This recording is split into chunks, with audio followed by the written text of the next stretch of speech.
Θέλετε μια δουλειά που να σας προσφέρει πολλά χρήματα χωρίς να κάνετε σχεδόν τίποτα? Τότε ίσως θα πρέπει να εκμεταλλευτείτε τον ήλιο.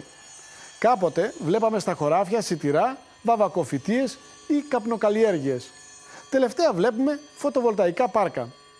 Έξω από τη νέα μεσίβρια Θεσσαλονίκης, ο Γιάννης Γιαγκιόζης έχει ένα από τα μεγαλύτερα πάρκα και εισπράττει από τη ΔΕΗ 120.000 ευρώ το χρόνο.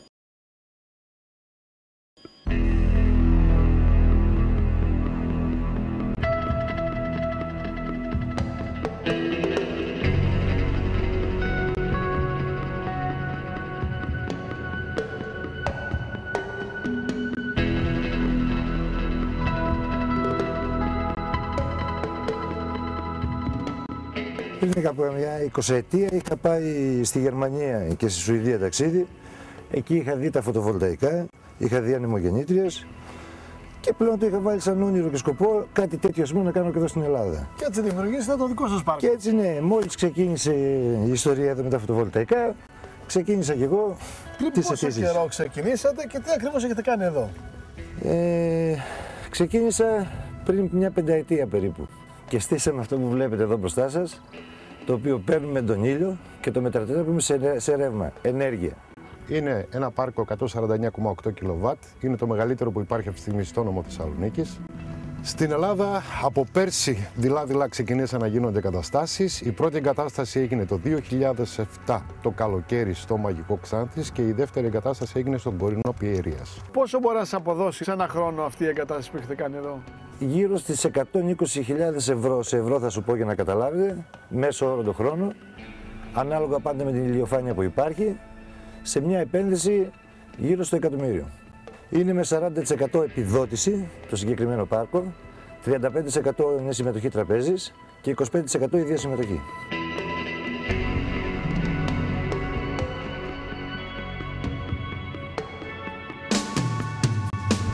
Όσον αφορά το γιατί έχουν αργήσει, οφείλεται καθαρά στο γραφειοκρατικό κομμάτι, το οποίο αποθαρρύνει να επενδύσει οποιοδήποτε επενδυτής θέλει να κάνει κάποια επένδυση στην Ελλάδα.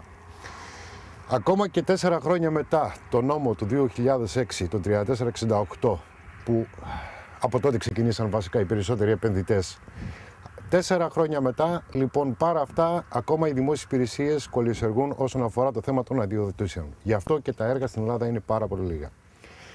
Φέτος εγκατασταθήκανε περίπου στα 100 ΜΒ σε όλη την Ελλάδα και στη Γερμανία, η οποία δεν έχει ήλιο, φέτος οι εγκαταστάσεις ξεπεράσαν τα 5.000 ΜΒ.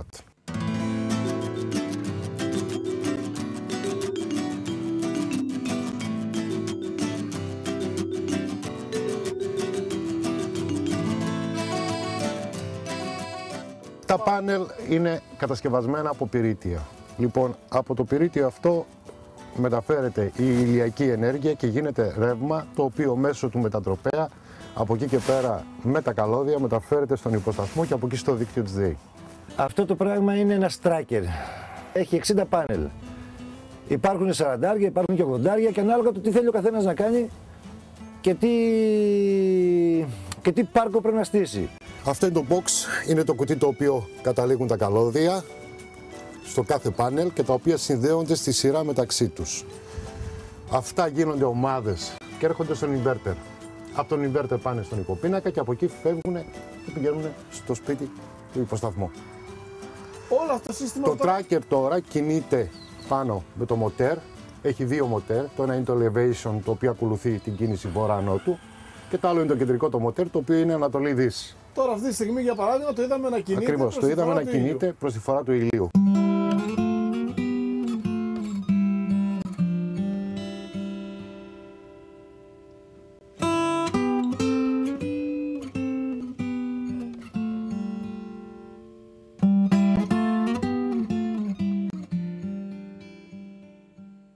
Ακολουθεί τον ήλιο.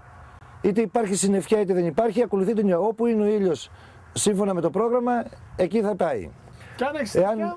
Εάν έχει συννεφιά, αυτό θα κοιτάει προς τον ήλιο, απλά δεν θα παράγει την ποσότητα που πρέπει να παράγει. Όσο περισσότερη ηλιοφάνεια έχουμε, τόσο καλύτερη παραγωγή παίρνεις. Και με τη συννεφιά έχει δηλαδή παραγωγή. Ναι, αλλά όχι σε ποσότητες φανταστικές.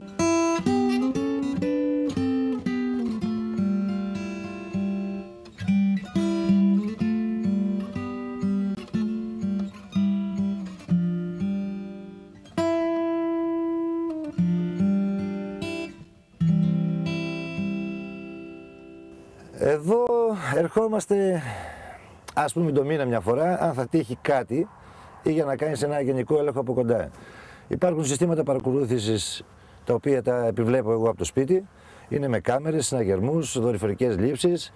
Εάν υπάρχει πρόβλημα στο πάρκο, έχει μέσω προγράμματος τα οποία σε δίνει την κάθε συγκεκριμένη βλάβη ή τι δεν πάει καλά. Γενικώς είναι μια αυτόματη παρακολούθηση που την κάνεις από το σπίτι σου ή από το γραφείο σου ή όπου και να είσαι.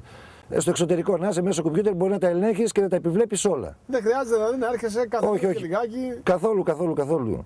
Μπορείς να έρθεις μια φορά το μήνα, 2 φορές το μήνα. Στο εξάμηνο επάνω κάνεις τη συντήρηση που πρέπει να κάνεις. Γρασάρεις, τα ανοίγεις, τα επιβλέπεις, υγρασίες, τέτοια πράγματα. 2 φορές το χρόνο που χρειάζεται. Γενικώς αυτό είναι το μόνο για τη συντήρηση που πρέπει να έρθεις εδώ. Και όταν κάποια στιγμή έχεις κάποια βλάβη. Αν φυσάει δυνατός άνεμος, ή θα κλείσουν όλα μαζί, ή αντίστοιχα, αν υπάρχει ρηπή αέρα, θα κλείσουν αυτά που πήραν τη ρηπή. Κλείνουν, λέμε, γίνονται flat.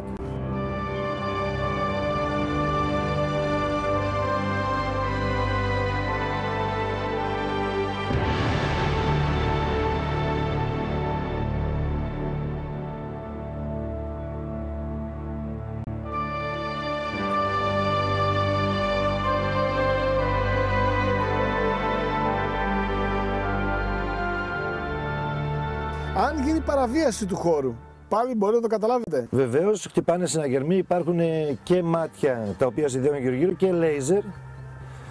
Και με τον πρώτο που θα μπει κάτι μέσα, ότι ζώο, ξέρω εγώ, άνθρωπος, αμέσως χτυπάει συναγερμός, σε ειδοποιεί και σε τηλέφωνα, δίνει και σήμα στα κομπιούτερ στο σπίτι.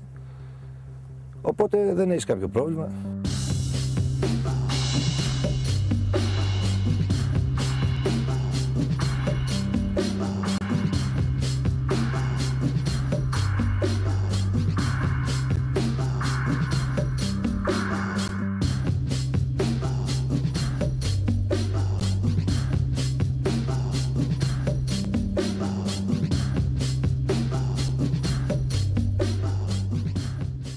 Εδώ είναι ο υποσταθμός, είναι η καρδιά, ας πούμε, του συστήματος.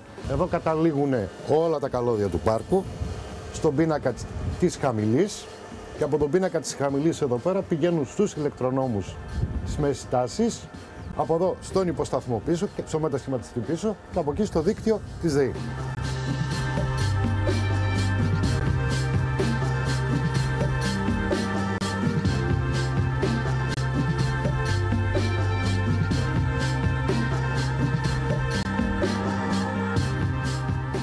Τα φωτοβολταϊκά είναι καλύτερη μορφή επένδυσης για όλο τον κόσμο. Είτε πρόκειται για οικιακές στέγες στο πρόγραμμα που είναι για τις στέγες, είτε πρόκειται για φωτοβολταϊκά πάρκα. Αυτή τη στιγμή είναι η καλύτερη επένδυση που υπάρχει. Τώρα υπάρχουν και προγράμματα τα οποία χρηματοδοτούν 100% τις οικιακές στέγες, τα οποία είναι μέχρι 10 kW. Εκείνο είναι μια καλή πρόταση για όλο τον κόσμο. Όποιος έχει μια στέγη, τουλάχιστον θα έχει ένα έξτρα μισθό το μήνα για το σπίτι.